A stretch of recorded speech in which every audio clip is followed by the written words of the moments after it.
we have my man once again, Pradeep Singh in the house. What is shaking, my dude? How's it going, man? Doing?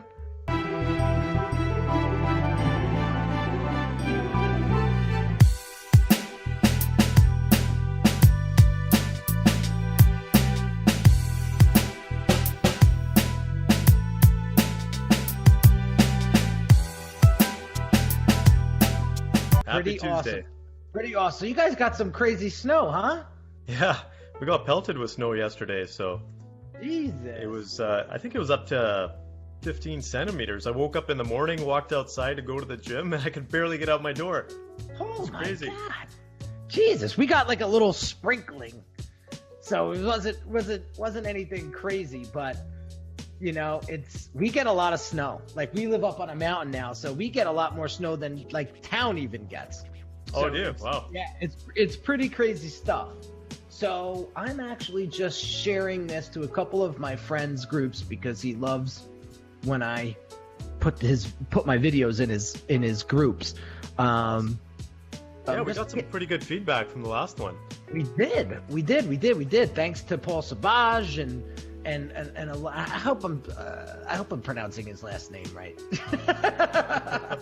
But we are going to get rocking today. We have quite the topic, and Pradeep was like, you know what? I have a topic that I think we need to really address when it comes to building business and brand and raving super fans, and it's how to handle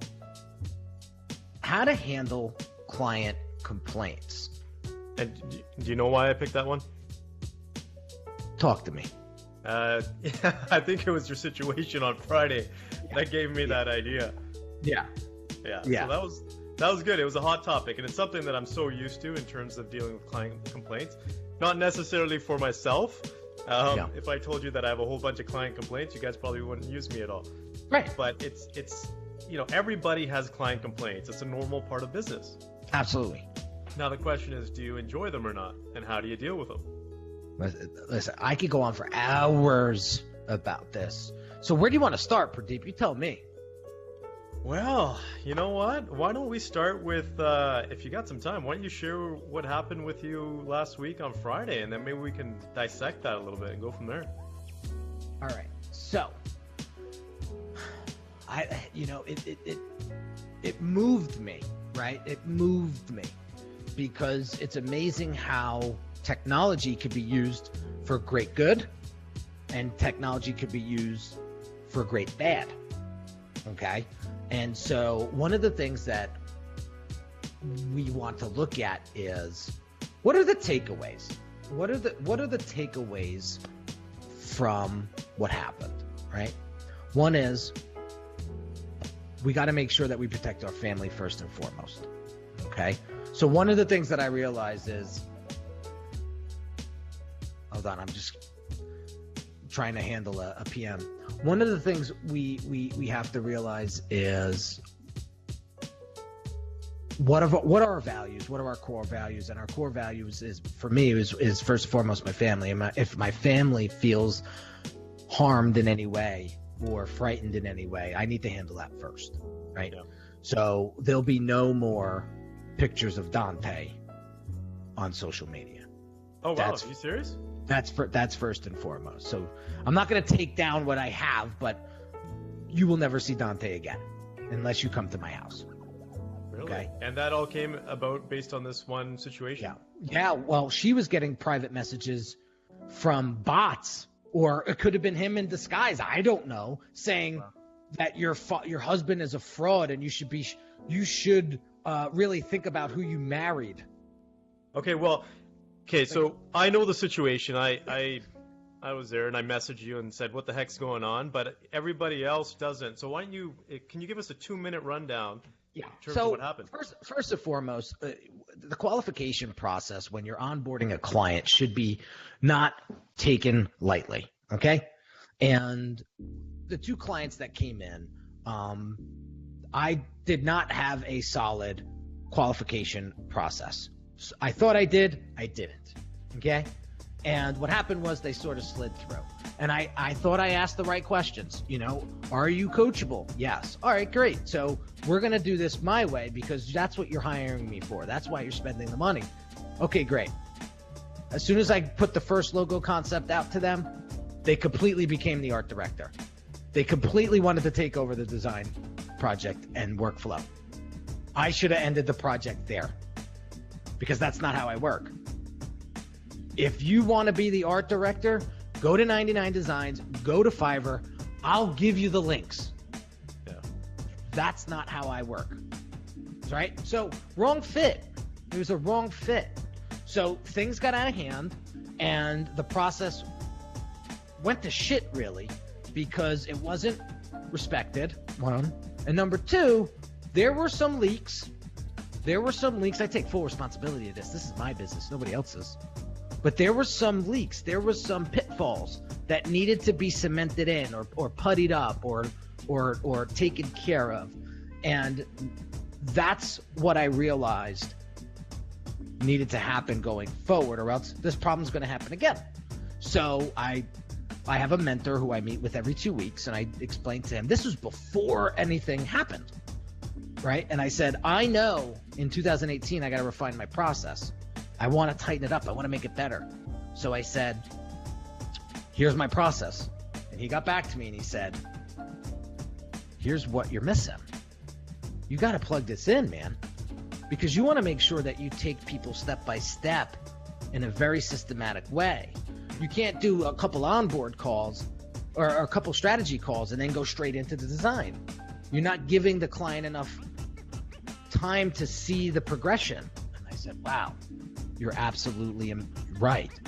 And so we filled those gaps, and now it's a lot smoother process. I mean, you're going through the Brand Accelerator program right now. Yeah, and like you know what's coming every step of the way. There's no surprise. Right? So what happened with this guy? So he completely took over the project, right? Now, he became the art director. He didn't like the initial design. We redid it. He said, oh, I like the design now. Okay, great. So we moved forward with that. But then he was expecting something different, and that's where the disconnect happened. Where's my about page? Where's this page? Where's that page? Well, we discussed this. You're getting a one-page you're getting a one-page website, and then your ClickFunnels pages are going to be your subsequent sites, subsequent pages. Well, I didn't know that. Well, had we done a sitemap, had we done a wireframe, this is elementary stuff, but for whatever reason, I was skipping this part. Gotcha. Okay? And so that's where I take full responsibility. So now there's a sitemap stage of the process. There's a wireframe stage of the process. So the site frame, the site map will discuss with the client every page that will be designed and developed, even ClickFunnels pages. And then when you approve that, then we can go into the wireframe stage, which will show you how the page will actually function, how the site will actually function. So it'll look like a blueprint an architect would give you if they were building your house. There's nothing fancy about these site maps or wireframes, but at least you have a good understanding of what is going to happen. So what I'm hearing is that you had some stuff in your process that wasn't ideal for one of your clients. And then I just remember Friday seeing your Facebook message, I think it was, and saying, what the heck's going on here? So tell me, he wasn't happy. So what did he do? So he went and did a whole slander campaign. I'm a fraud. I stole his money. Which, if anybody knows who I am, like, I would never want to be frauded. So why would I ever do it to somebody else? Right? And so immediately, and now I didn't have to do this because we were very far along, both clients. So these two clients sort of met up on Facebook and sort of teamed up and started this sort of slander campaign together. And had that not happened, I would have been able to sort of work through the process. But this guy became so threatening. You know, beginning of the week, he started saying, if this isn't done by Friday, I'm going public with this. I said, go ahead, do it. Go ahead, do it. But I'm not going to work under these threatening circumstances. So he did it again on Thursday, and that's when I sort of lost my temper a little bit. I said, you know what? I'm terminating this project. It's unhealthy to work together. I'll give you all the deliverables. So I Dropboxed him the entire project, and I said, I'm not working anymore under these circumstances. We're done. He didn't like that. And so they went on this slander campaign. And so what I did immediately, I didn't have to do this, but I refunded her $13,000. I referred him the $8,500 that he invested. And I said, I'm done. But what that made me realize was this. If you don't qualify your clients, and the writing is on the wall, even if they slip through, and the writing is on the wall on the second or third strategy call or in the mix of going through the project, get them out of there. Yeah, exactly. Get them out. So important, right? Having the ideal client. And at the end of the day, you want to work with people that you enjoy working with. And it's regardless of, and I talked about this with you earlier this year, how I, strayed away from 2 of my clients because it just wasn't fun anymore. Great money, right, but just wasn't fun. So I pulled back on that perspective. But that's exactly what leads to complaints. So I could talk about complaints all day because being in the corporate world, I dealt with this day and night. Having a staff of a few hundred people with 30 different locations in one of my gigs, I was dealing with constant client complaints. So it's really cool because the way I like to take the approach when it comes to complaints, let's dissect what happened with you there. Because I think you did something that was fundamentally very important for every business owner when you get a complaint. And that is really putting your ego down and putting it away first before you do anything else. Because I think that's a natural thing for business owners because we're so proud of what we do that when someone complains, we automatically go on the defensive. And you remember that conversation that we had? You actually came to me and said, hey, this is a situation. What do you think? And I said, absolutely. You know what? Maybe you might want to take a look at it from this perspective. And I remember what you said when we talked about it again a few days later. You said you went back and you apologized.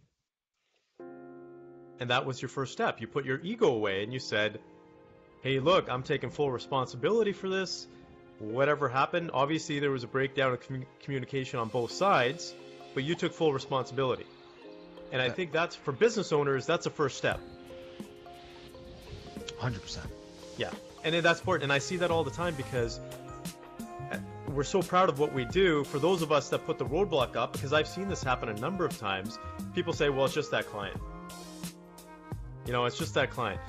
But in every complaint, there's always some truth.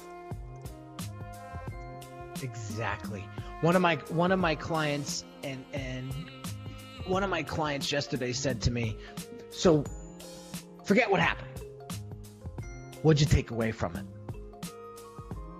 And I think that is the biggest thing that I share, that I want everybody watching and listening to hear and understand. It's not what happens to you, it's how you react to it. Had I not had my reputation and my brand's reputation built the way that I spent the past 10 years building it, Friday could have been my last day of business.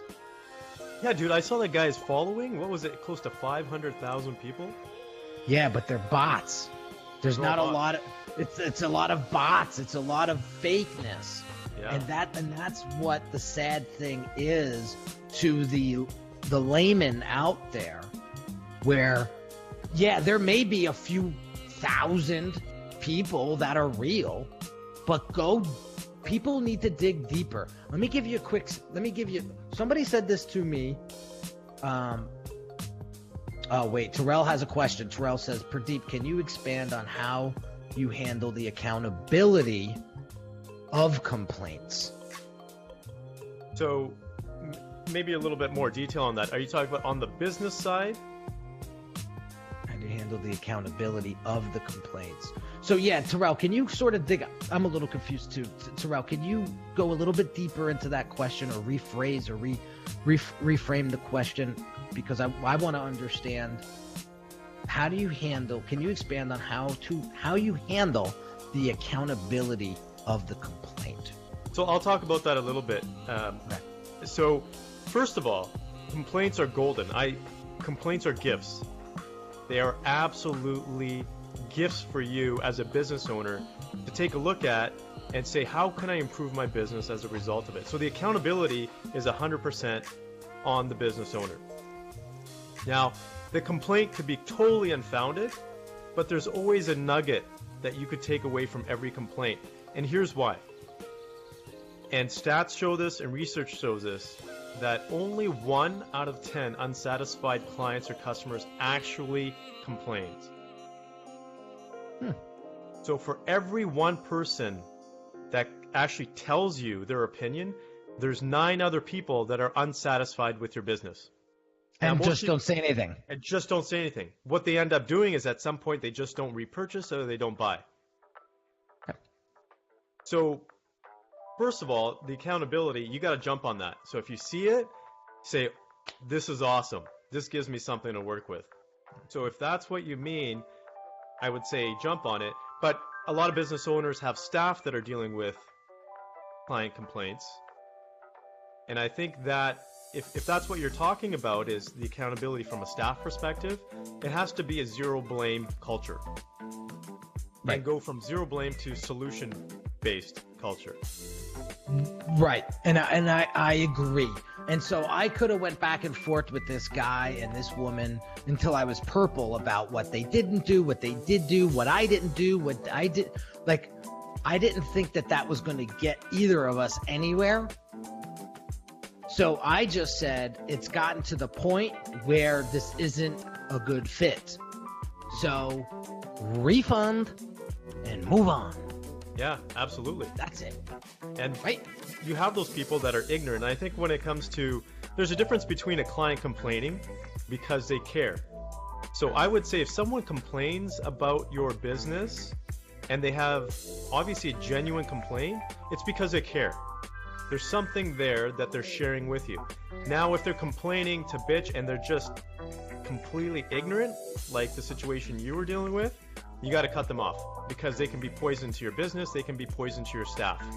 And you should not have your staff going through those pains at all. So I could dig deeper a little bit into. So I just want to reference something real quick. Because here's a point that I really want everybody that's watching and listening to pay attention to. My cousin Dion, I love him from the bottom of my heart. This guy works for a big company, and he started from nothing. He used to sell cars. He used to sell Christmas trees as a kid. And now he's in charge of 15, 16 people, maybe even more. But Friday at dinner, he said something to me, which made a lot of sense. He said, if I'm going to give you $13,000 to help me build my brand, I'm going to know a little bit more about you other than the fact that you drive a Range Rover and an S-Class. He says, people look at the internet. People see people on the internet. Oh, you drive a Range Rover? Must be successful. Here's 13 grand. See you later. Let's get started. It's like this, like they don't do any homework. So I'm pushing all of you guys that are listening and watching to pay attention. Do your homework on people before you give them $1. Yeah, and I think it's the other way around too, Henry. Before you take on a client, do your homework. Like you said, you got to qualify them. Because that's it. It's very, very important. So my wife, I love my wife like no other person on this planet. And immediately she didn't take a side. She wanted to know the situation, and we explained the situation. And then when the slander stuff started, that's when she started to get it like close, like, all right, well, now we're going, now this is a different story, right? But anyway, I want to get to the point. What she helped me with was the legality standpoint. She works for a massive company, right? She looked at it from a contractual standpoint. She said, let me see your contract. We looked at it and we said, whoa, this needs to be reworked. It's not in your favor. It's not in the client's favor either. It needs to be reworked. And so we looked at it and we said, okay, here's what needs to happen. Because you know what was funny? A dozen and a half people said to me, Henry, why'd you refund them? You didn't have to refund them. You did like a lot of the work.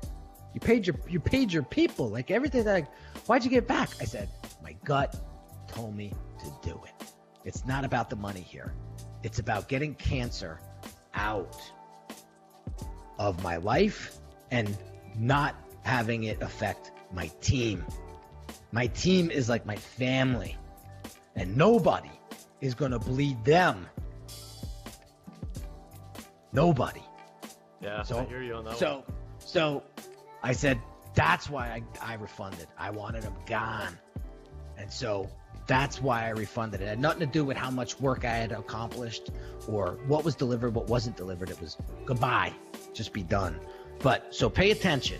Do your homework on people before you hire them. Let their reputation speak for them. Yeah, sorry, go ahead. I was going to say, yeah, you did a great job in terms of just cutting it off. And I deal with, when it comes to other clients that have the same situation, that's a question I asked them. I had this situation come up with one of my clients in a real estate deal, for example. And I said, well, how much is it worth it for you to actually fight what you're fighting for? And it came down to $5,000.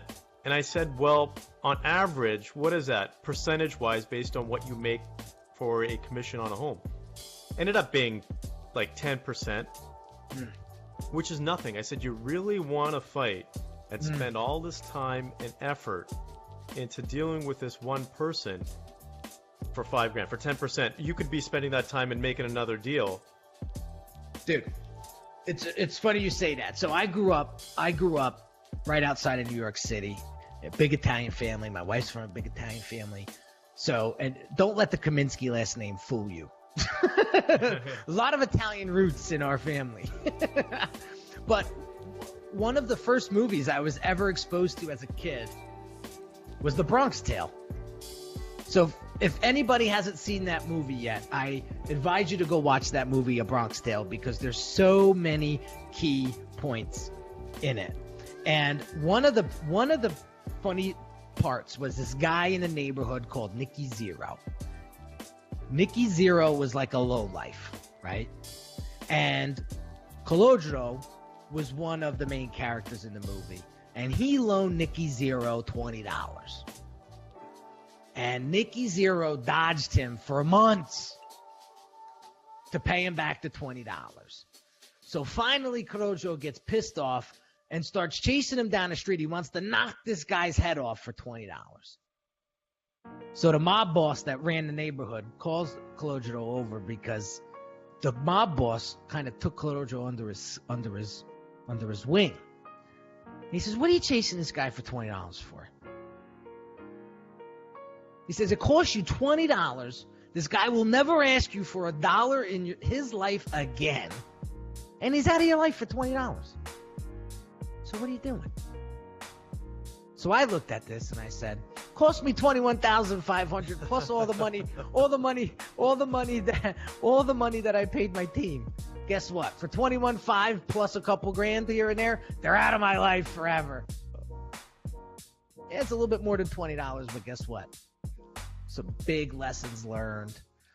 We're able to talk about this today and shed light on this subject and help other people not go through this.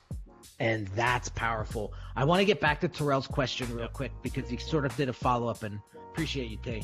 So he said, complaints are gifts indeed and include so much information and insight. I agree. I'm looking into how you respond to the employee in question. What is your follow-up? Actions with the employee and what to do if it happens again. As an example, you got a rude employee complaint. Okay. Yeah, great question. I've literally dealt with hundreds of these. So the first thing is, when you take a look at your employee, you want to treat them like your family. you're not going to go over there and smack them on the hand right away. Find the facts, find out what really happened. So you may actually have to hear back from the client themselves first, and this just treat it as a first, I don't want to say it this way, but a first offense. And so what your job is as a business owner when you have a staff going through this is really to train your employee to deal with that situation better the next time. So the first time it happens, it's really about just correcting the behavior. And that's all you're looking to do. Now, I encourage every business owner out there to track every single client complaint or customer complaint. So you should have a customer relationship management / CRM tool that your team tracks complaints in. And what you're looking for is a trend. So there's two things I want to talk about there. Is one, a lot of complaints, you'll be surprised as a business owner, a lot of complaints don't get to you in the first place because they're being filtered. And they're being filtered by your staff for a reason. So how you deal with your employees is absolutely critical. If you make it a, I'm going to come down on you hard approach based on employee or client complaints, no one's going to tell you anything. You should take this and take it as a training opportunity where you can take those complaints and have a team meeting around them and say, hey guys, this came up, not about anyone in particular, I don't want to say any names, but how do we deal with it? And the other thing is to take a look at and track and look at the trends. Because I can guarantee you, when you start tracking, you will see trends, whether it's in for a particular employee or for a process that you have. That's what you really want to get down to, is the trends and then the root cause. And how do you deal with it? Here's my take. If you sit down with the employee and you explain the situation that they're being rude and they're being perceived a certain way, and you have a productive conversation and approach and train them on how to deal with it next time. So what a lot of business owners do is say, hey, look, you were rude, da-da-da-da-da, away you go. Well, that's not really helping the behavior. Sit down with them, have a conversation, give them examples of how they could have dealt with the situation, and follow up in an email. Make sure it's put in writing, because sometimes that verbal communication can be misinterpreted. And then what happens is, if it happens again, go through the same process, retrain them. If it happens a third time, that's when I would have more of a performance management conversation. And if it continues to happen, you don't have the right staff. It's almost like a 3 strikes you're out. You're doing documentation. You're coaching them through. Right? It's a very, I love that approach. It wasn't any sort of disciplinary action in my experience with my team, but I dealt with a few designers in the past that wouldn't do certain things in the workflow. Like when we get a new project, there's a certain workflow we follow, right? And it's like gospel. You have to follow step 1, 2, 3, and 4, right? So what was happening was this guy was missing step 4 like over and over and over again. And I would go in and just do step 4 for him all the time. And finally, I was doing something. It was a rough day or whatever it was, and step 4 wasn't done, and I blew a gasket internally. I didn't rant at him. I didn't take it out on my wife. I was just like, ah! So I'm at dinner, and my wife's always asking me how my day was. So I said, you don't even know. Like, this guy, this designer on the team constantly skips step 4. She says, did you ever just tell him, like, he's skipping step 4 and not to do it again? And I said, no, I just fixed it every time. Bingo. Oh, man, you're so on the button on that one. So on the button. So I was like, all right, I don't need to say his name. This is what's been going on. You're not putting the Photoshop file in the folder. And what happens is if a client has a last minute change and I can handle it, I want to jump in, grab the file, make the change, and send it to him. But if I don't have the Photoshop file we can't be as responsive. And we want to be extremely responsive. Why? Because if we can make our clients more money faster, we're going to be very valuable to them. But if I don't have the Photoshop file and I have to wait a day for you to come back online to get that Photoshop file for you to make the fix, it slows everything down. Yeah. Boss, I get it. My bad. I will never make that mistake again. This guy's been with me for 2 years. I didn't fire him over it, but the guy's been with me for 2 years. Dude, every project that we assign him, guess what Photoshop file is in the Dropbox folder? And guess who's a happier boss? Right? So it's just explaining those things, right? So great question, Terrell. Definitely something to shed light on, because as you build brand, you're going to be building team. And when you build team, there's a lot of moving parts. There's going to be accountability that's going to have to really be spread throughout. And so we have a team of 16 people now working underneath the Unique Designz umbrella in like 4 or 5 different continents. So, I'm very fully transparent on working and subcontracting out to overseas people, because I happen to work really good with people, and I know how to work with teams overseas. Despite the language barriers, despite the values or any of those sort of differences, I know how to communicate. And if you can communicate with with authority and respect and all of those things at the same time, people are going to love to work with you. And so, yes, it's trying, and your patience will be tested. Like anybody who has a child, like a newborn. We have a 5.5-month-old. Like, I thought work was testing my patience. Have a 5.5-month-old, right? Like the work is a walk in the park. Hey man, it doesn't get any better. Right. But it's all worth it. It's all worth it. So anyway, long story short, I think definitely there's opportunities when it comes to getting client complaints brought to your attention. I think there's some big consequences to having client complaints if somebody does decide to do a slander campaign against you. If your reputation and your brand reputation isn't as strong as it should be, it could cost you thousands and thousands of dollars in business. And you it's an asset. Your brand's identity, your brand's reputation is an asset. So don't look at it as something that shouldn't be taken seriously. When we posted what we had to post on Friday to make sure that we addressed the situation, my community replied. I didn't reply. My community replied. And I just want to touch on that point, because you just read my mind right now. I was so impressed with the people that stood up for you, your clients, people within your community, because that's what we talk about when we talk about having a strong brand and having raving superfans.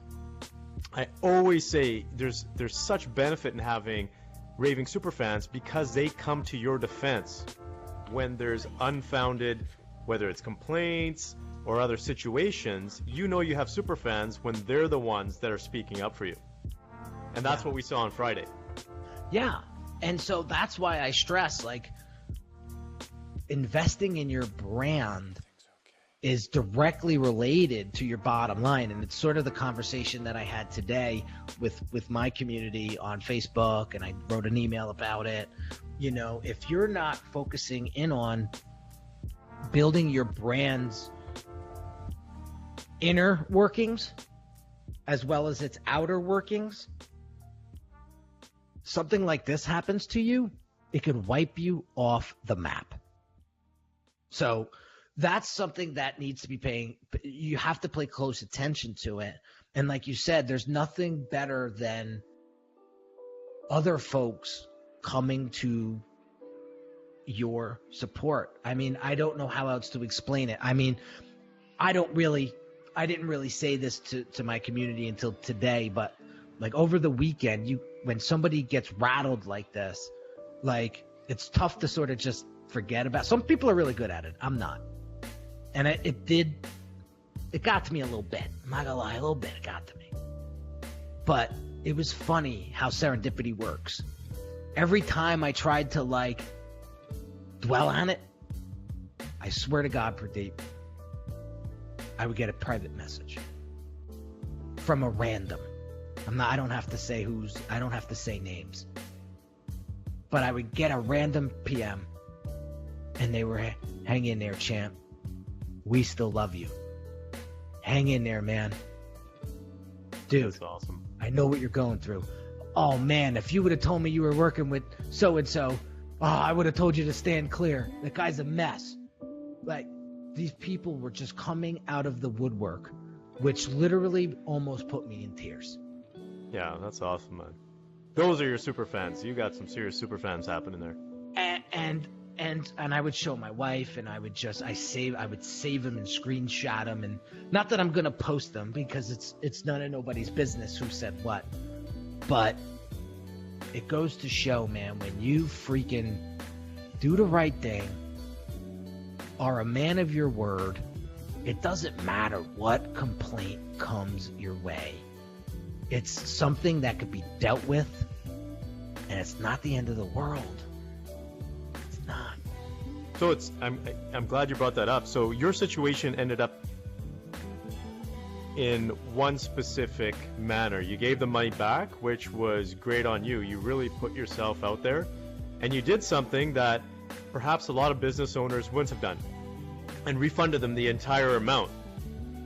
So there's other situations that happen as well, and maybe we can chat about that, such as, you know, your business. So if a client complains about your business and they have a totally valid complaint, how do you deal with that as a business owner?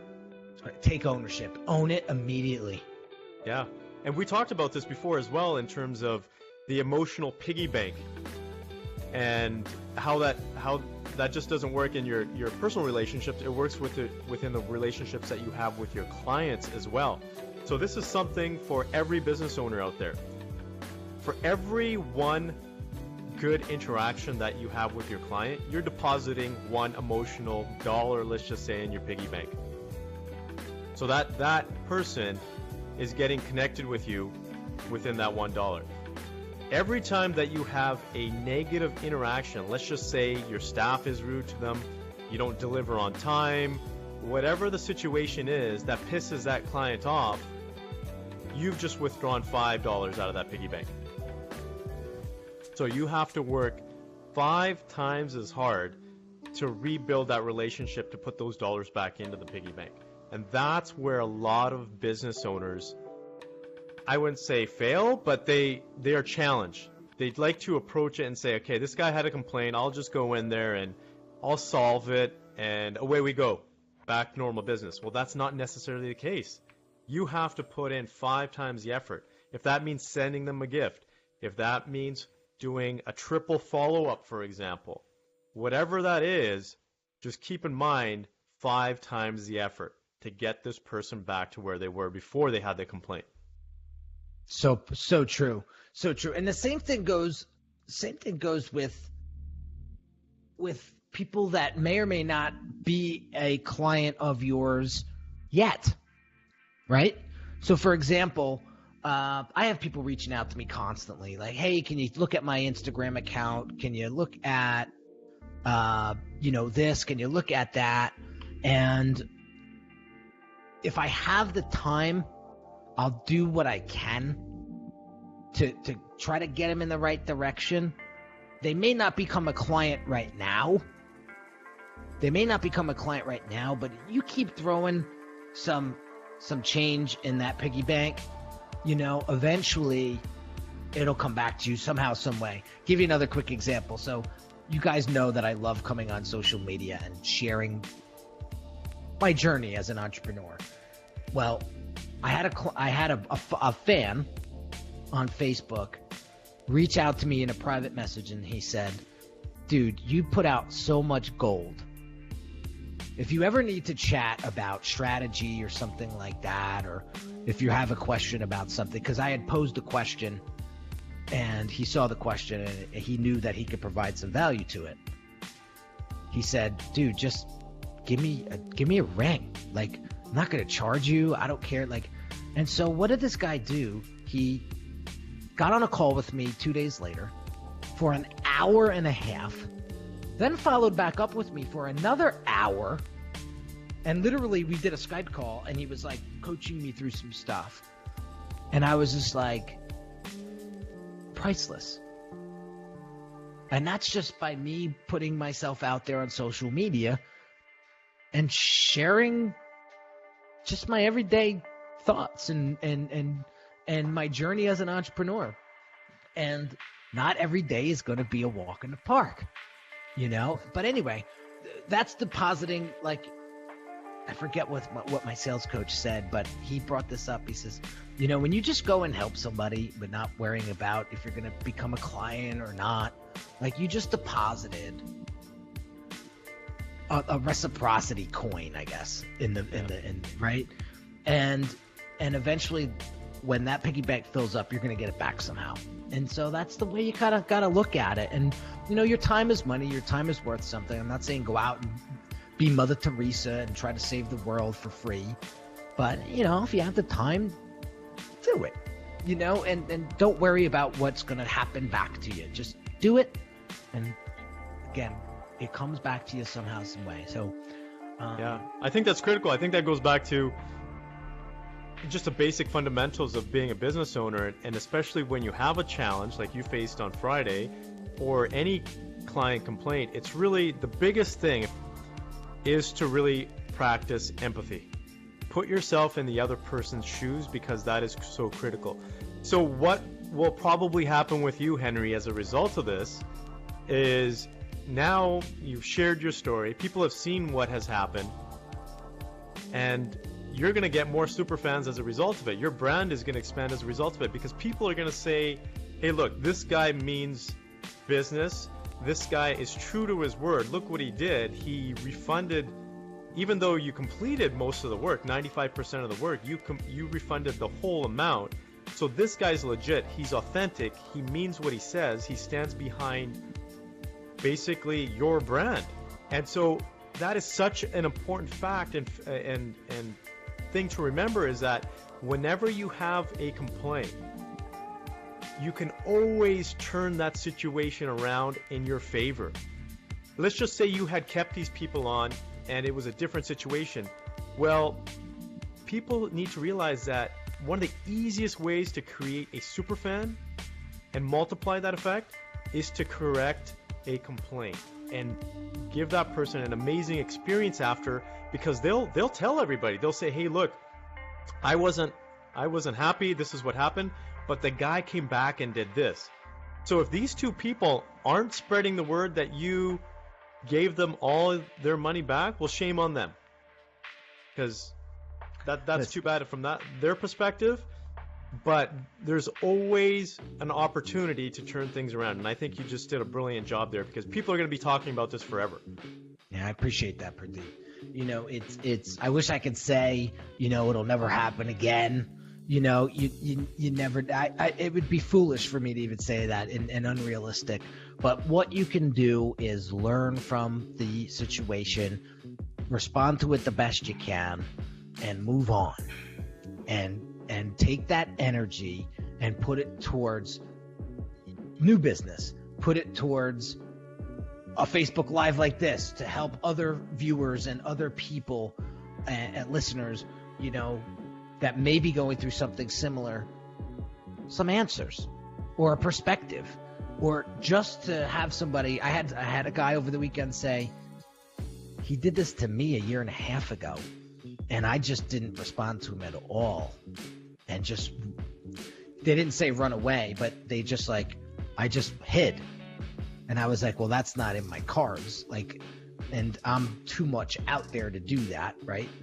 Maybe our brands were a little bit different in a sense where mine has a little bit more exposure or whatever the case may be.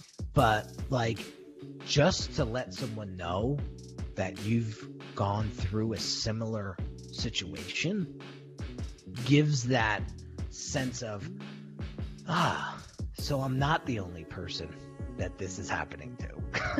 Yeah, and what happened? We talked about this earlier today. What happened to your business as a result of what happened Friday? You said something that really stuck with me that I coach my clients on all the time, and you nailed it in terms of doing things that are now improving your business.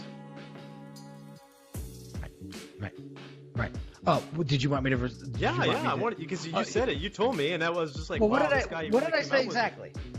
Well, you just said you tightened up your process now. Oh, right. So what happened was, again, the year 2018 is the year of refinement for me. So I know up front that I may not break last year's record because I'm changing things, I'm twisting things, I'm trying to figure out what works, I'm refining the system. But one of the things that I did was I went straight into the process. I had a call with my mentor and I said,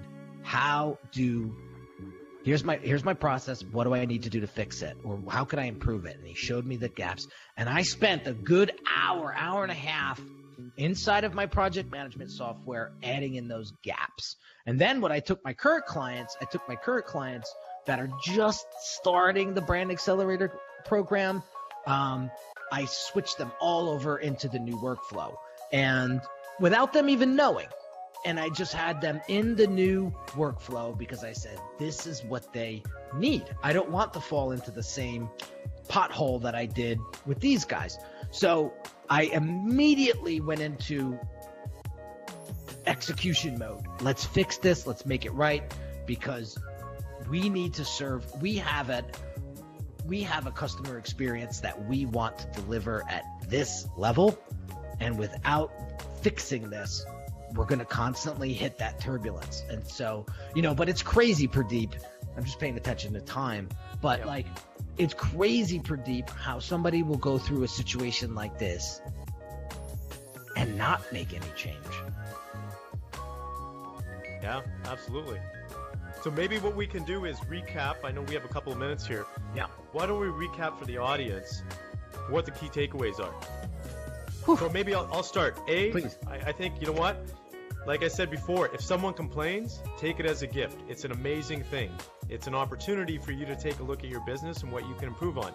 And the second thing is, when you're listening to the complaints, when it's first coming to you, put your ego aside, because it's important for you to take it as constructive feedback first. And if the person ends up being a jerk after, they're a jerk after. But always take it as constructive feedback, because you can always take information from that and make your business 10 times better. Agreed. Other thing I think is qualify your clients. Make sure you're asking the right questions up front. Make sure you're delivering an expectation guideline up front. Really, really do your homework, not only on the people that are buying, do your homework, but the people that are selling, do your homework on that potential client. And if they have any sort of background or reputation, just be aware of it, because that could really, really make or break the whole project. So those are two. I'll kick it back to you. You can do a couple more. Yeah, and I think it goes back to the question that was asked. Make it a solution-based culture for your organization. It's not about blame. It's not about pointing fingers. It's not about slapping people on the wrist. If you take it as a continuous improvement exercise, things will just change. And just one last point on that. Again, I learned that from going to Japan and seeing the auto manufacturers there. They have such an important solidified culture when it comes to things going wrong. Everybody takes ownership of it. If one person does something wrong, it's not like people are pointing the finger at them. It's everybody saying, hey, look, we all had a part to play in this. We're one team. So for your business, for your team, for your organization, I believe that's the best approach. Love it. Terrell, write that down. I know you're going to implement that immediately. Yeah, awesome. Anyway, another takeaway from the call would be to, hold on, I just had it at the top of my head. Take action. Own it. Take action. So if you did something wrong or incomplete or whatever the case may be, own it, apologize for it, and make it right. And then go back to the process and say, all right, here's what we need to fix, and fix it. Don't wait another day.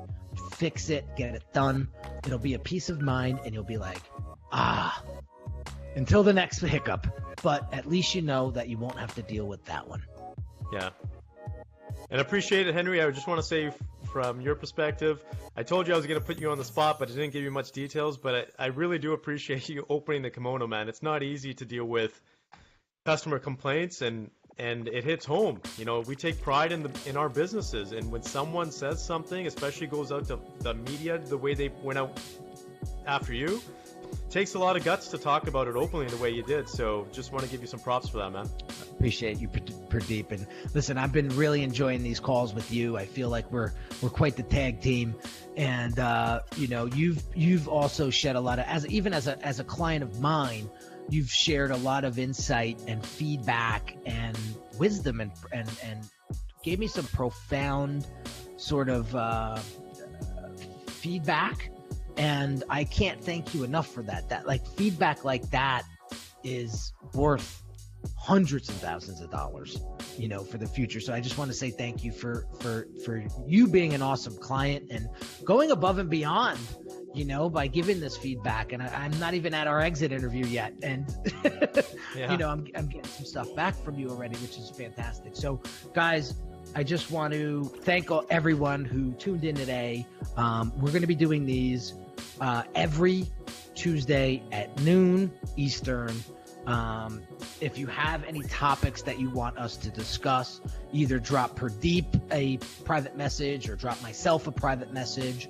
And I mean, geez, just from starting this last week, we have like a list of upcoming topics that we can choose from. But we want to make sure that our discussions are relevant to you, that are going to help you build your brand and Raving Superfans, so that you could really design and live the life that you want to live. I mean, that's what it comes down to.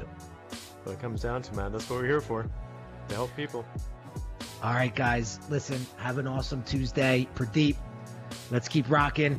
We'll see you next week, and just have an amazing day. Yeah, take care, guys. Happy Tuesday.